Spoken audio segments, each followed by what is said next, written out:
The earth felt inviting beneath my fingertips, the sort of warmth that hinted at ripe tomatoes and fragrant thyme if tended with care. I was deep into planting the herb garden when my phone vibrated. Mara's name flashed on the screen. I brushed the dirt from my hands onto my denim pants and picked up.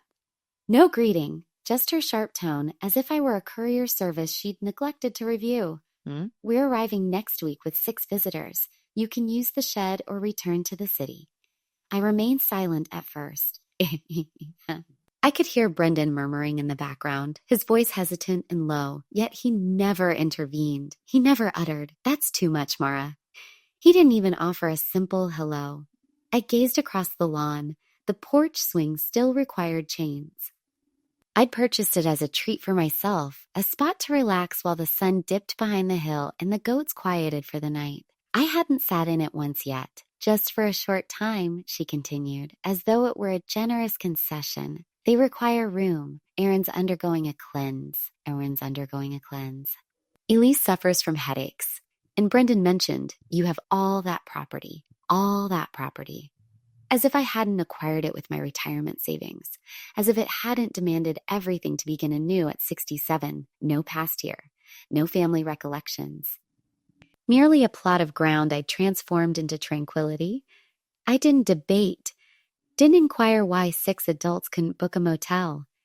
I simply replied, fine, and hung up. The breeze changed direction behind me. One of the goats let out a casual bleat, oblivious to the impending intrusion. I rose, dusted my hands once more, and headed to the barn.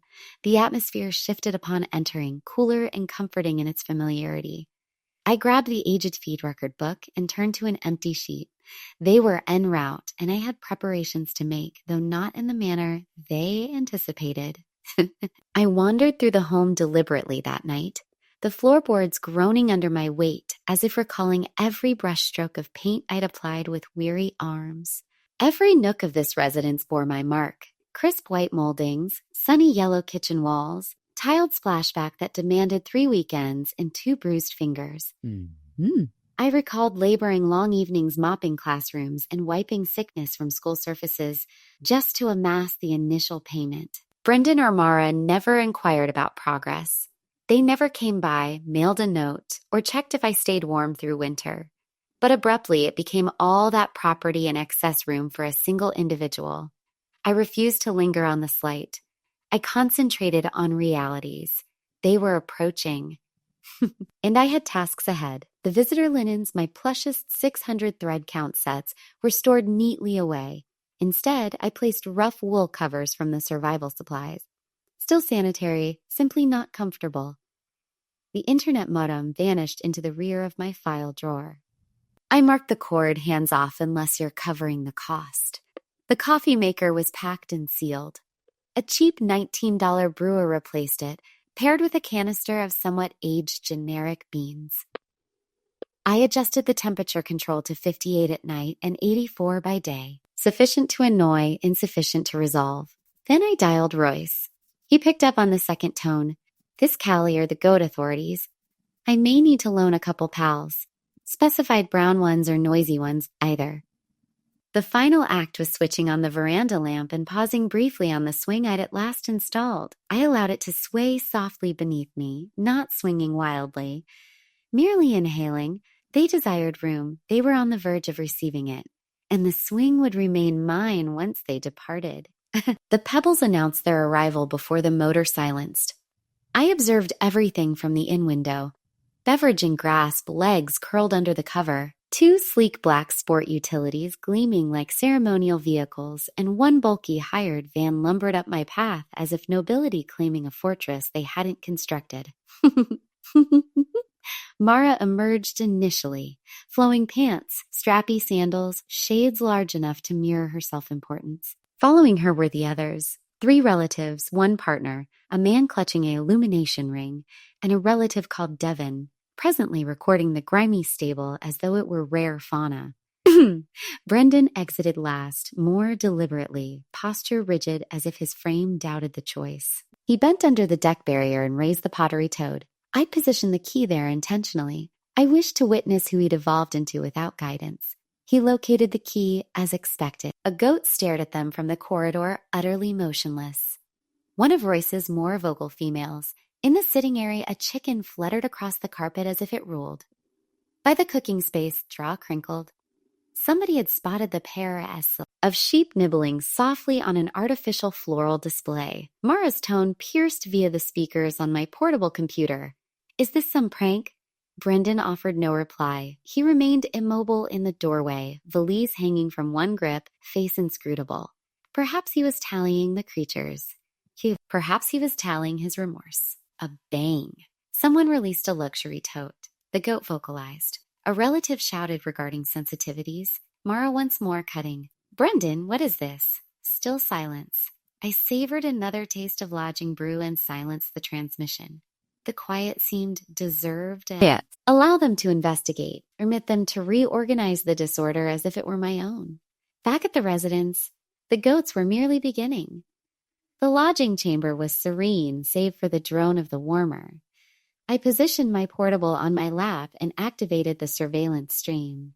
Fuzzy indeed, but sharp enough to capture each grimace. Mara positioned herself in my cooking area like a filmmaker on location, one palm on her waist, the other gesturing as she addressed the group of kin lounging on my seats. Once she surrenders, we'll renovate it, she declared, her words clear even through the tiny amplifier. Airbnb outdoor hearth. We can prepare it in 2 months. No chuckles, no opposition from Brendan. He merely remained there, gaze lowered, browsing his device as if feigning ignorance. Not even a mild objection. Once more, a chill coursed through me. Not astonishment precisely, but verification of what I suspected. They weren't merely stopping by. They were scheming a seizure. I pressed the capture icon on the display. The document title appeared spontaneously, Kitchen Stream 8:37 p.m. I stored it in a fresh directory named Proof. Then I seized my telephone and contacted Elaine, my lawyer. She'd assisted through the farm purchase and understood every provision. I skipped niceties. They're attempting to resell it, I stated. It possessed recording. Her response was firm. The title is unambiguous. Callie sole proprietor. And recall the estate wording we crafted. Heirs may be excised for abuse or disdain. It's documented, I affirmed. By the time light filtered through the lodging drapes, my inbox signaled with preliminary files, 2 packets prepared for messenger service, official script awaiting endorsements. I shut the portable, slipped my telephone into my satchel, and gazed at the muted display for an extended period. The cooking area on the stream was vacant now, seats shoved aside, straw dispersed like festive bits. Mara's upscale purse rested on my surface, one band nod. I rose, straightened my blouse, and collected my vehicle keys. It was moment to return. The documents were set, and so was I. The delivery vehicle growled up the lane just after midday. I had returned to the property, perched on the veranda with a mug of robust brew and no intention to provide clarifications. He passed me 2 packets, each dense and weighty with outcomes. I didn't require rereading, but I did regardless. Within, official notification canceling any forthcoming entitlement to the estate. Statutory section imposing everlasting ban on temporary lodging usage. A distinct alert. Additional efforts to redirect or profit from the ground would be deemed intrusion with complete judicial pursuit to ensue. Each sheet bore my name in dark script, supported by my counsel's endorsement and the estate papers Adam had aided in completing before his departure. All impermeable, no flexibility, no escapes. I set the packets on the entry stand directly next to the pottery toad Brendan had once used to retrieve the key. Appeared appropriate. I didn't phone. I didn't message. I ignored the series of unanswered calls illuminating my device. Rather, I strolled through the home gradually, vision scanning the debris they abandoned. A fractured set of lenses beneath the sofa. A leaked container of facial lotion by the hearth. Straw blended with sparkle from someone's portable cushion. One of the goats had bestowed a farewell token in the visitor section right beside a premium travel case someone had overlooked in the haste to exit. I didn't tidy it. Not immediately. Not immediately. I proceeded to the cooking space, raised the panes, and permitted the breeze to circulate. Then I dispensed the remaining brew, incorporated a dash of cream, and returned outdoors. The messenger had departed. The packets remained where placed, and the air seemed purer somehow, as if it had chosen allegiance. I settled on the veranda swing and observed the path, anticipating the instance they'd return, only to discover all they presumed theirs no longer was. 3 days elapsed before another vehicle appeared on the route. I'd already returned the goats to Royce's meadow and scoured the cooking area until it scented of cleanser and soil anew. The home was peaceful, the peace I'd acquired it for. That midday, a grimy coo glided into the entrance. No EC sport utilities, no filming equipment, no upscale baggage, just Brendan alighting gradually like a person who'd trekked distances. His garment was creased, locks disheveled, gaze dimmed by something weightier than journey. She departed, he uttered before I could speak. Boarded the rail to Los Angeles. Claimed she didn't wed into a stable. I inclined my head once. No victory in it. No pleasure. Merely a truth settling where due. I extended behind me and presented a sweeper. You wish to remain here? I queried. Begin there? Queried, begin there. He eyed the sweeper momentarily, then accepted it silently. The noise of fibers on timber trailed him along the passage as he started clearing the clutter his group had created. He didn't request a chamber. He didn't seek brew. He merely labored. That night, I observed him repairing a gap in the barrier with palms that appeared gentler than the instruments he gripped. Later, he prepared a basic dish of legumes and ova unprompted, placed 2 dishes, and consumed quietly. No grievances, no justifications. He rose before dawn the following day, footwear donned, shifting straw with deliberate resolve. Not once did he reference the documents or the goats or Mara. Not once did he seek pardon. I dispensed a second cup of brew and positioned it on the barrier silently. By the time the sun topped the hill, he was in the stable, adapting to an existence he'd once scorned. And for the initial occasion in ages, the noise of his effort occupied the area where my letdown once resided, guiding us both toward whatever followed. Brendan began dedicating more hours in the stable than the residents. I'd glimpse him via the pane, sleeves folded, perspiration drenching his top as he lifted straw or organized the supply containers. He started maintaining a compact log on the equipment ledge. Nothing theatrical, just brief notes amid tasks. I never probed contents. Royce visited occasionally, instructing him on inspecting feet, repairing enclosures without squandering fasteners, and managing a willful goat without frustration. Brendan attended, absorbed. Calluses developed where corporate palms had once grasped nothing denser than a wheel. He didn't protest those either. I observed, but withheld commendation. Not yet. He hadn't merited that. One dawn, shortly after daybreak, I went outside and discovered 2 cups on the veranda barrier, one containing brew precisely as I prefer. I said nothing, simply lifted it and sat nearby. We sipped silently, the atmosphere crisp and the glow still gentle over the meadow. Avians roused afar and the equines began shifting through the grass. He didn't glance at me when he eventually spoke. I knew her intentions. I simply lacked the means to halt it. I didn't relent. You made no attempt. He inclined once. No rationale, no shield, just the fact presented like stones under soles. We completed our brew without further speech, but an alteration occurred. Perhaps not mended, but recognized.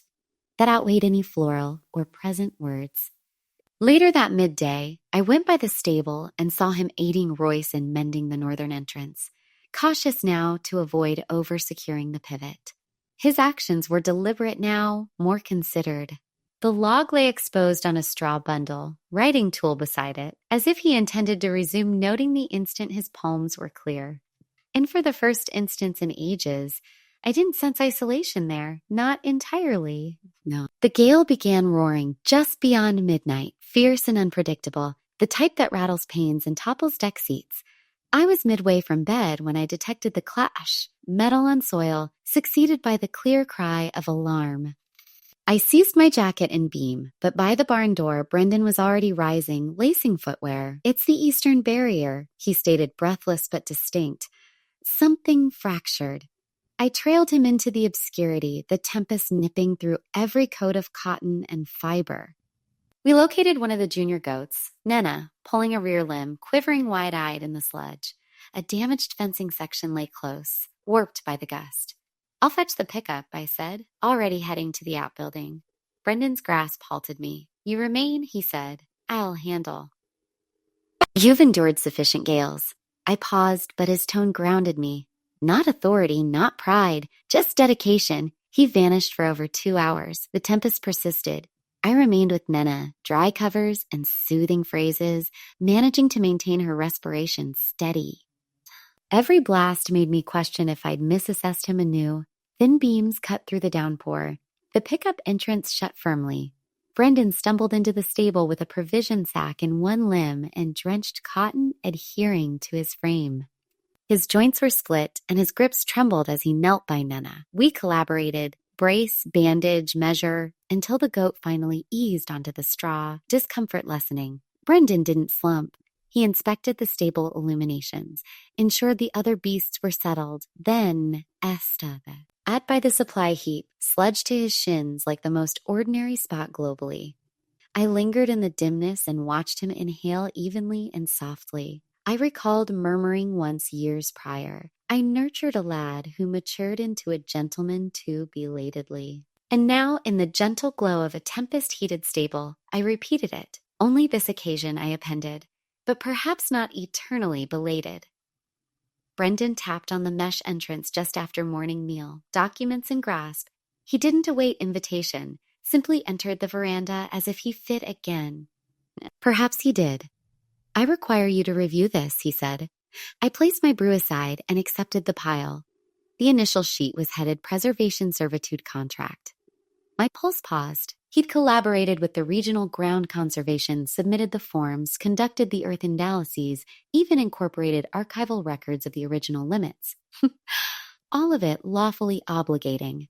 This secures it, he said softer now, even after your time. No developments, no reselling, no one surfacing the plot for a lot. I continued perusing conditions, stipulations, eternal safeguard, the sort Adam discussed but never formalized. I desire it to persist thus. Brendan said, I didn't create it. I didn't deserve it, but I comprehend now. Its essence, its significance. My digits lingered over his endorsement at the base of the final sheet. His script had altered. It was firmer than recalled, solid without excess. No act. Certain? I inquired, he affirmed. This concerns not me now. It concerns what endures. I viewed the plot, the meadow, the goats pursuing one another beyond the aged figure that had misplaced its head last 7 days. I pondered what it demanded to arrive here. Every abrasion, every forfeited weekend, every mute evening, awaiting comprehension of my selected path. Then I grasped the writing tool. I endorsed.